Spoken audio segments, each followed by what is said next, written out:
by any other name. Welcome to Unapologetically Yours. I am your host, Melinda Dawn, and I believe the name of this podcast episode will be By Any Other Name. I also considered naming it Traveling Mercy. There may be some other considerations too. But that's what's sticking. Part of that is because of, and I'm hoping this is still recording as I am accessing something else on my computer to properly quote, there is a famous play, Romeo and Juliet, and there's a quote about a rose. Let's see, a rose quote. You know, by any other name, it would still smell sweet, right? It's something like that. Huh! Look at that. A rose by any other name would smell as sweet. Shakespearean's Romeo and Juliet. This is from Act 2, Scene 2, spoken by Juliet. And it means that the inherent qualities of a person or thing, their essence, are more important than the name, label, or reputation assigned to them. And so I am a believer. I believe in God. I believe in the intelligent love and the loving intelligence that has designed us, creation. Now, my belief of God, of the us in God, and what I mean by the us in this particular case, so it does have multiple meanings, is from a biblical perspective, Old Testament, there is a phrase, a quote, let us make man, as in mankind, in our image. Our image. Some suggest that the us is God the Father, Son, Holy Spirit, the Trinity thing. I'm not here to dissect, or any of those words, or whatever the proper word is, in regards to the concept of Trinity being a newer thing. There are people who say, when they pray Father, Mother, God, right? There are people who, and actually, let's say we just stay on the biblical, on the Old Testament. God says, as a mother hen, I protect. This is a paraphrasing. God describes self in the mother, right? In the feminine. And I believe God carries both feminine and masculine, and could very well be both feminine and masculine. And it's interesting, and my brain is going to controversy, because I think about there are people that exist more than you would probably, one, either care to know or deign to realize. If I'm using the wrong words, just call it poetic license.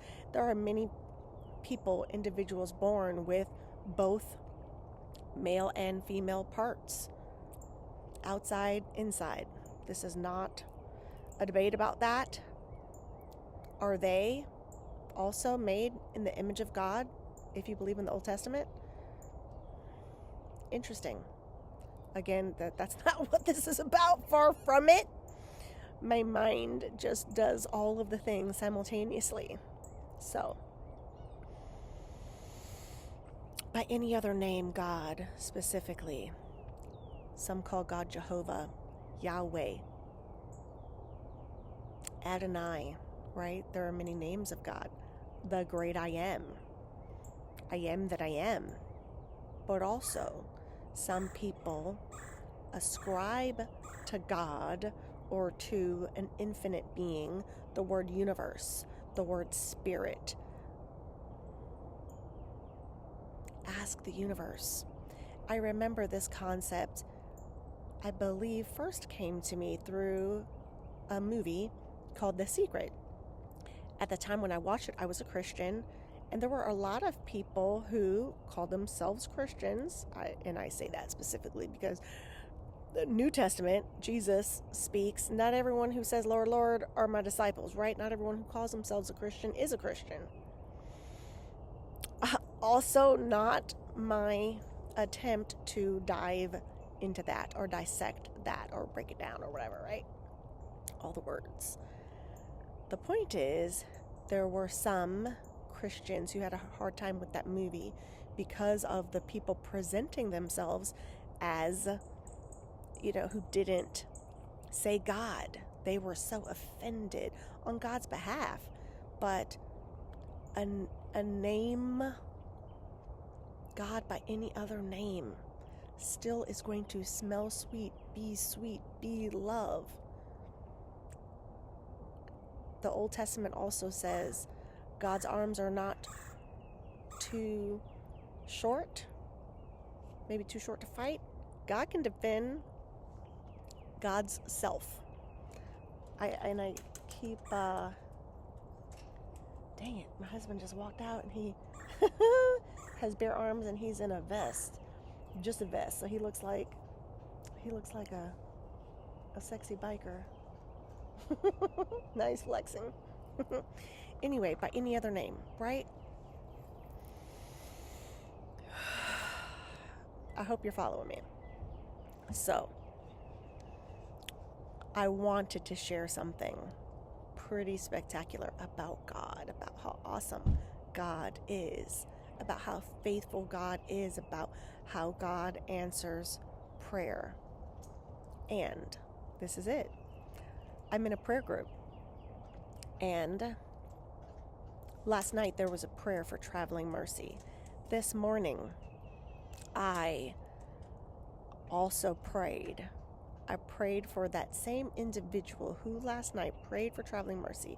I sent Reiki love to her and the person in the vehicle with her, and to ultimately the travel journey. And let me tell you what happened. She got her very important passenger to where they needed to go and continued on her journey. And she got into a left lane, like a turning lane, and then the car would not go. The brakes froze. A woman behind her came out and offered her help. That woman said, whatever you need. If you need money, tell me. I'm just at this other place right here. Just come to me. I will help you in any way. That person helped her get to a building, right into the plaza, into that very plaza where the car stopped. Guess what that plaza was? A AAA place. Are you kidding me? Are you kidding me?